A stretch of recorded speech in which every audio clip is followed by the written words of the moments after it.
दोस्तों नमस्कार, स्वागत है आपका फिर से एक बार द रियल टॉक शो में। मैं हूं आपके साथ राज यादव। आज हमारे साथ बातचीत के लिए हमारे खास मेहमान उत्तर प्रदेश प्राथमिक शिक्षा संघ के जिलाध्यक्ष वीरेंद्र जी, कार्यक्रम में स्वागत है। लगातार जिस तरीके से आप पॉडकास्ट देखते हैं तो कई बार उसमें इस तरह के कंटेंट होते हैं जिनका शायद रोजमर्रा की जिंदगी में कोई संबंध नहीं होता है। भूत प्रेत पर लोग चर्चा कर रहे हैं, प्रेम, सेक्स और अश्लीलता पे बात हो रही है, लेकिन जो मूल विषय है हमें लगता है कि कई बार उन्हें छोड़ दिया जाता है। छात्र, शिक्षक और शिक्षण संस्थान, आज जो स्थिति है उस पर विस्तार से हम बात करेंगे और जानेंगे कि किस तरह की उदासीनता के शिकार आज शिक्षा मित्र हो रहे हैं, शिक्षक हो रहे हैं और छात्र और संस्थानों की क्या स्थिति है। सर, आपसे ही जानना चाहेंगे, आप एक शिक्षा मित्र हैं और लंबे समय से हम आपको देखते हैं संघर्ष करते हुए, तो ये संघर्ष लंबा क्यों होता जा रहा है, इसके पीछे की मूल वजह क्या है? सरकार की संवेदनहीनता, मैं कहूँगा इसको। सरकार शिक्षा मित्रों के साथ लगातार सौतेला व्यवहार कर रही है। कभी भी सरकार ने से हमें ऐसा नहीं लगा कि सरकार हमारे भविष्य को लेकर के कुछ सोच रही है। जब शिक्षा मित्र 2400 रुपए की नौकरी कर रहे थे, उस समय भी वो उन्हीं क्लासों को पढ़ा रहे थे प्राइमरी एजुकेशन में। जब वो अध्यापक बन गए, 40,000 वेतन पाने लगे, उस समय वो इसी काम कर रहे थे। जब केस को हार गए, सुप्रीम कोर्ट ने हमें अयोग्य घोषित कर दिया जी। और हमें माना कि ये जो अयोग्य है। उसके बाद भी आज 8 साल हो गए, 2017 से आज भी वही काम कर रहे हैं। तो हमारी समझ तो यही नहीं आया आज तक योग्यता अयोग्यता का मानक क्या है। जी।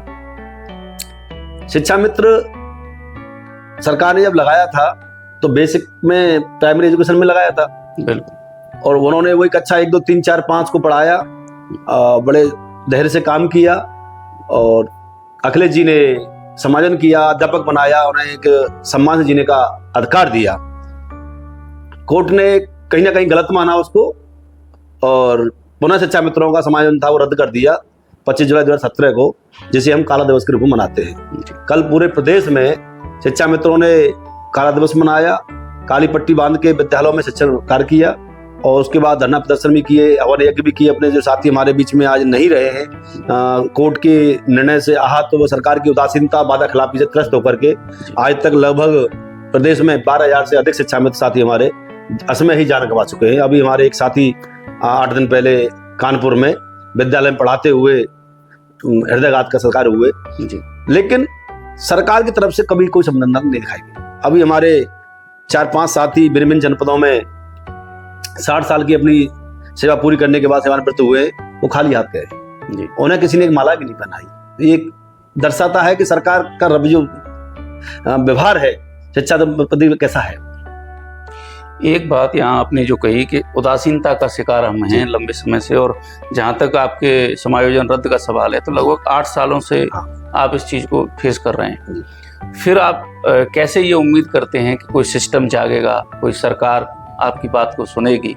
लगातार हम देखते हैं प्रतिवर्ष आप ये सब करते हैं और काला दिवस के रूप में मनाते हैं। आज भी शिक्षा मित्रों को उम्मीद है सरकार से, जो सत्ता में जो सरकार होती है उसी से उम्मीद की जाती है। हम लगातार मांग कर रहे हैं, अपनी बात कह भी रहे हैं। जिम्मेदार लोगों के पास हम लोग गए, हमने एक मुहिम चलाई, जनप्रतिनिधियों को ज्ञापन दिया, विधायक हों, सांसद हों, समय समय पर उनको अपनी जो पीड़ा है बताने का प्रयास किया।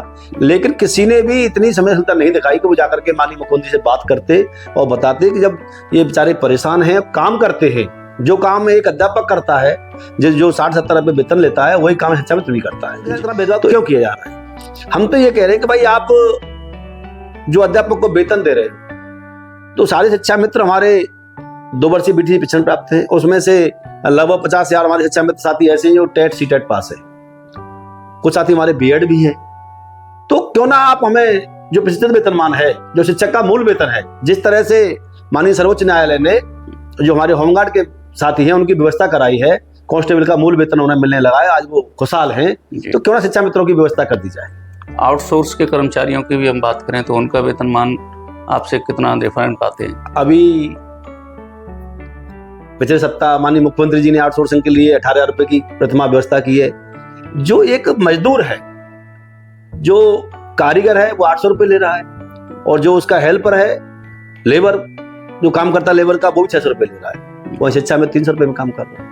ये कितना बड़ा भेदभाव है। और जब अब शिक्षा मित्र जिस विद्यालय में जाता है एक ही प्रांगण में और काम कर रहे हैं और हम समान काम कर रहे हैं, तो उसके अंदर कैसी भावनाएं आती हैं, वो हमेशा कुंठित रहता है, वो सोचता रहता है अगर बीमार हो जाता है तो वो अपना इलाज नहीं करा पा रहा है। तो अब तो आपका ये संकट और गहरा जाएगा, क्योंकि अब मर्जर की योजना चल रही है, तो उसमें कैसे करेंगे आप? मर्जर में कहना चाहूंगा कि सरकार को जिस क्षेत्र में काम करना था वहां तो किया नहीं।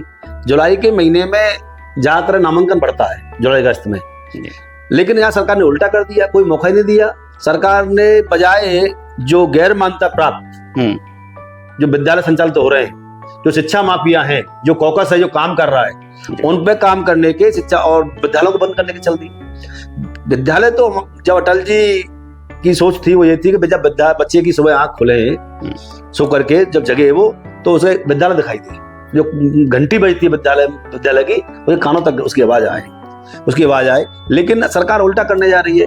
गांव का बच्चा, छोटे बच्चे होते हैं, औसत उम्र जो है 6, 7, 8 साल 9 साल की होती है, वो इतनी दूरी पैदल चल के 3 किलोमीटर 4 किलोमीटर नहीं जा सकता है जी। ये सरकार का निर्णय ठीक नहीं है। सरकार को इस पर पुनः विचार करने की जरूरत है और जो विद्यालय है बेसिक के, उनको और सुविधा मुहैया कराने की जरूरत है। कहीं फर्नीचर नहीं है, कहीं पीने के पानी की व्यवस्था नहीं है, कहीं बिजली की व्यवस्था नहीं है, पंखे नहीं है, गर्मी पड़ रही है, तो उस पर काम करने की जरूरत थी।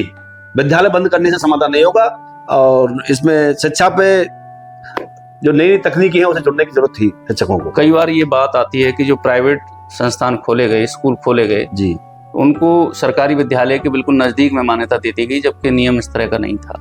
हाँ, ये भी एक कारण रहा है कि सरकारी विद्यालय कहीं अगर है तो उसके 1 किलोमीटर दायरे में कोई दूसरा विद्यालय नहीं होगा और 3 किलोमीटर दूरी पे जूनियर हाई स्कूल का हमारे यहाँ था। 1 किलोमीटर प्राथमिक विद्यालय और 3 किलोमीटर जूनियर हाई स्कूल। लेकिन हम देख रहे हैं कि जहाँ विद्यालय चल रहे हैं, विद्यालय के बिल्कुल सट के अवैध स्कूल चल रहे हैं, उन पर कोई कार्रवाई नहीं है। वो कौन उनको चला रहा है, कौन उनको देखने में चल रहा है, कहीं ना कहीं ये साठगांठ तो है। तो उनको मान्यता दी गई है या अवैध रूप से वो अवैध रूप से चल रहा है। कई तो हमारे संगठन में भी है, कई बार शिकायतें भी होती हैं, लेकिन कोई ध्यान नहीं देता है उस पर। अभी BSA अलीगढ़ ने जरूर कार्रवाई की, मैं स्वागत योग्य है, मैं उनको बधाई देता हूँ। उन्होंने 40 विद्यालयों को बंद किया और जुर्माना भी किया। BSA शाहजहांपुर स्वयं विद्यालय गए, उन्होंने विद्यालय बंद कराए, बच्चों को लेकर के उन्होंने जाकर के सरकारी विद्यालय में एडमिशन कराया। ऐसी हमारे आगरा में तो देख लो नहीं मिल रहा है। अगर आप शिकायत भी करते तो उसको भी दबा जाते हैं जी। अब क्योंकि बिल्कुल चुनाव नजदीक है, कई बार सरकारों का रुख बदलते हमने देखा है। क्या आपको लगता है कि 2027 के चुनाव से पहले शिक्षा मित्रों के हित में सरकार कोई फैसला ले सकती है? अब तक कोई बातचीत? जो सरकार का अब तक का जो रवैया है उसको देखते हुए तो नहीं लगता है, हमें विश्वास नहीं होता है। क्योंकि आप कई बार समाचार पत्रों में खबर चल गई, इलेक्ट्रॉनिक मीडिया पर खबर चल गई कि कल मीटिंग जो होगी कैबिनेट की, उसमें शिक्षा मित्रों के लिए बड़ा होने वाला है। शिक्षा मित्रों को बड़ी उम्मीद थी और हुआ उल्टा। उस खबरों को सुनकर के शिक्षा मित्रों को बड़ा सदमा लगा जब कुछ नहीं हुआ। तो हिंदुस्तान समाचार पत्र बहुत बड़ा समाचार पत्र है, उन्होंने खबर छापी कि शिक्षा मित्रों की सरकार जो भविष्य का निर्णय करने जा रही है और उनका मानदेय बढ़ाने जा रही है, लेकिन आज तक 1 रुपया नहीं बढ़ाया गया। 2022 के चुनाव से पूर्व जितने भी संविदा कर्मी हैं सबका मानदेय बढ़ाया गया था। स्वयं माननीय मुख्यमंत्री जी ने विधानसभा में ये कहा था कि शिक्षा मित्रों की भी मानदेय बढ़ोतरी की जा रही है, लेकिन आज तक 1 रुपया नहीं बढ़ाया। तो कहीं ना कहीं सरकार शिक्षा मित्रों को लेकर के एक ऐसा रवैया है उनका, शिक्षा मित्रों को दुश्मन मान के चल रही है आज भी। जब शिक्षा मित्र नाम ही उनका मित्र है, वो किसी के शत्रु तो हो नहीं सकते हैं। और हमेशा और कोई भी कर्मचारी हो जो सत्ता में पार्टी होती है उसी का होता है, लेकिन पता नहीं क्यों सरकार को ऐसा लगता है कि शिक्षा मित्र हमारे नहीं है, जब ऐसा मुझे तो नहीं लगता है। आपके स्थानीय जनप्रतिनिधियों की यदि हम बात करें, क्योंकि मूल पहली कड़ी वही होती है जहाँ स्थानीय स्तर पे वो समस्याओं को देखते हैं, नोट करते हैं जी। कभी उनसे वार्ता होती है, कुछ उनका रिप्लाई आता है? प्रतिनिधियों से हमारी बात हुई है, हमने ज्ञापन दिए, उनसे बात भी की और उन्होंने आश्वासन भी दिया कि हम आपके मांग पत्र को मुख्यमंत्री तक पहुंचाएंगे, आपकी बात रखेंगे और आपकी मांगे जायज हैं। एक तो आज तक सबने कहा है, हम जिसके पास भी गए उसने यही कहा कि आपकी मांगे जायज हैं और आपका काम चल रहा है, बस होने वाला है। और ये सुनते सुनते आज 8 साल निकल गए, लेकिन इन 8 सालों में हुआ कुछ नहीं। पिछला टर्म भी निकल गया, हमने देखा माननीय मुख्यमंत्री जी का, सेकंड टर्म भी 3 साल होने जा रहे हैं, लेकिन कोई आशा नहीं लग रही है अभी जी। तो उम्मीद जो थी हमें, वो उम्मीद धीरे धीरे करके टूटती जा रही है। और अब तो शिक्षा मित्रों की औसत उम्र जो है लगभग 50 साल की आसपास है सबकी, और अब तो रिटायरमेंट होना भी शुरू हो गया है। तो मुझे नहीं लगता है कि सरकार कुछ करेगी। बिल्कुल। अब आगे के क्रम में हम देखें, क्योंकि आपका 25 जुलाई का 1 दिवसीय धरना रहता है। कल जी। आपने अपने दिवंगत साथियों को श्रद्धांजलि भी अर्पित की, कैंडल भी जलाया, यज्ञ किया। अब आगे के क्रम में हम बात करें, शिक्षा मित्र क्या स्टेप लेने जा रहे हैं अपनी आवाज़ के लिए, क्योंकि लगातार प्रतिदिन जो शिक्षण कार्य आप कर रहे हैं उसको लेकर के आपका ये मांग हमेशा से रही है कि हमारा समान वेतन समान कार्य के लिए दिया जाए।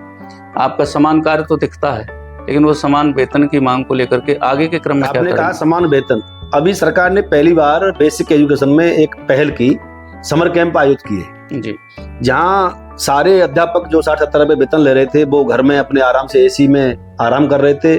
उस 44-45 डिग्री तापमान में हमारा शिक्षा मित्र विद्यालय खोल करके और समर कैंप संचालित कर रहा था, और बड़ी ईमानदारी से काम किया। और ये सरकार ने भी देखा कि समर कैंप बहुत कुशलतापूर्वक संचालित हुए हैं, लेकिन आज तक उसका मानदेय भी नहीं दिया है। तो कोई भी काम हो, शिक्षा मित्र सबसे आगे रहता है। कोई भी ड्यूटी हो, अब BLO की ड्यूटी आई है और वो लग रही, मैं देख रहा हूँ कि उसमें जो टीचर इनकी ड्यूटी लगी है वो कहीं ना कहीं फोन करा करके अधिकारियों पे अपनी ड्यूटी कटवा रहे हैं, और वहाँ शिक्षा मित्रों को रखा जा रहा है। शिक्षा मित्र कभी किसी जिम्मेदारी से नहीं भागा है। जी। अब बात आती संघर्ष की, तो हम सरकार से लगातार एक सामंजस्य हमने बनाने की प्रयास किया। हमारे जो संगठन है, प्रदेश संगठन, वो लगातार मेले मुलाकातें प्रयास कर रहे हैं। लगातार ये प्रयास रहा है कि कैसे भी कोई रास्ता निकले। जी। लेकिन अब हम ज़्यादा दिन इंतजार नहीं करेंगे, क्योंकि हमारी उम्र भी बढ़ रही है और समय भी गुजरता जा रहा है। शीघ्र ही हमारी लखनऊ में बैठक होगी, और बैठक में हम एक आगामी कोई रणनीति तय करेंगे और उसमें बैठ के निर्णय करेंगे। मतलब अब आगे लग रहा है कि शिक्षा मित्र सड़कों पर आने की तैयारी में। निश्चित ही अगर सरकार हमारे भविष्य को लेकर के कोई निर्णय नहीं करती है तो हमें मजबूर होकर के संघर्ष का राह हमें चुननी पड़ेगी, और हम 2027 से पहले निश्चित ही सड़कों पर होंगे। बिल्कुल, बहुत शुक्रिया हमसे बातचीत की। तो देखिए, ये थे वीरेंद्र जी जो रियल टॉक शो में अपने दिल की बात रख रहे थे। हमारी कोशिश यही है इस कार्यक्रम के जरिए कि लोगों की बात, संगठन की बात बिल्कुल जो रियल है वो निकलकर पटल पर आए, और जिस सिस्टम तक पहुंचनी चाहिए हम वहां तक भी पहुंचाने का प्रयास करते हैं। फिर होगी मुलाकात किसी नए विषय पर। नमस्कार।